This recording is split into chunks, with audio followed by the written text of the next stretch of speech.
नमस्कार, आप देख रहे हैं हल्ला बोल टीवी। मैं हूं करमवीर कुमार। बाहुबली अनंत सिंह मंदिर पहुंचे, भगवान से कुछ मांगने पहुंचे होंगे, सुख, शांति, आशीर्वाद। लेकिन यह क्या, यहाँ तो मंदिर के पुजारी ने ही अनंत सिंह से कुछ मांग लिया। पैसा नहीं मांगा, घर मकान नहीं मांगा, तो क्या मांगा पुजारी ने, बताएंगे हल्ला बोल टीवी के editor in chief Deepak Sharma. देखिए, पुजारी ने जो मांगा वो बताता है कि अनंत सिंह के प्रति मोकामा के लोगों में कितना भरोसा है, कितना विश्वास है। अनंत सिंह अपने पैतृक गांव नदवा पहुंचे और वहां कुलदेवी के मंदिर में पूजा करने गए। पूजा की। पूजा करने के दौरान ही मंदिर के पुजारी ने उनसे कुछ मांग लिया। अब क्या मांगा, तो मंदिर के पुजारी ने कोई अपने लिए घर नहीं मांगा, कोई अपने लिए मकान नहीं मांगा, दान दक्षिणा की मांग नहीं की कि हाँ अनंत बाबू इतने दिनों बाद जेल से छूट कर आए हैं, मोटी दक्षिणा दीजिए। कुछ नहीं मांगा पुजारी ने। पुजारी ने अनंत सिंह से एक ऐसी मांग रखी जिसके बाद अनंत सिंह भी पुजारी को एकटक देखने लगे। पुजारी ने कहा कि आए हैं तो यहाँ एक भोले बाबा का मंदिर बनवा दीजिए। और इसके बाद अनंत सिंह ने वादा किया कि वे यहाँ एक भोले बाबा का मंदिर बनवाएंगे और फिर आने का वादा करके अनंत सिंह वहां से चले गए।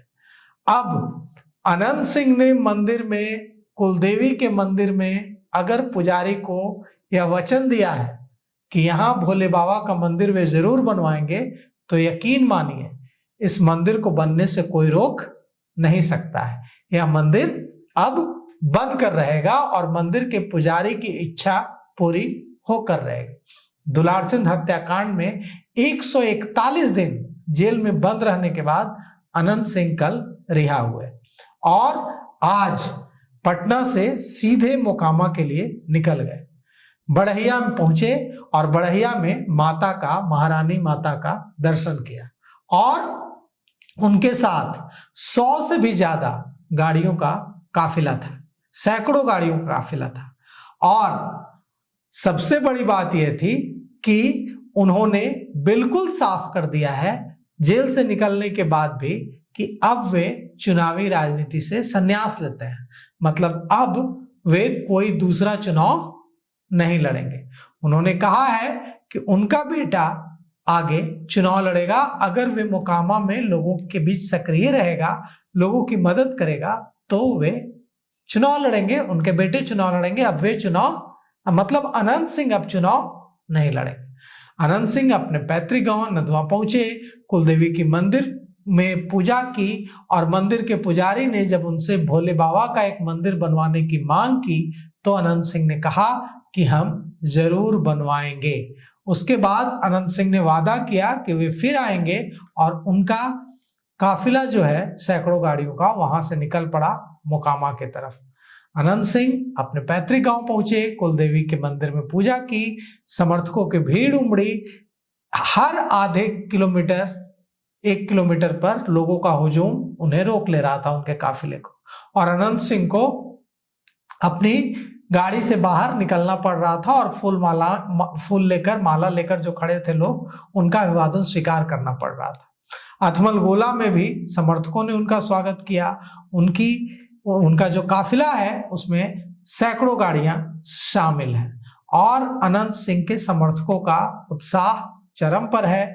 अनंत सिंह ने कहा है कि उन्हें झूठे मामले में फंसाया गया है। दुलारचंद यादव की जहां हत्या हुई वहां से वे 400 मीटर दूरी पर थे।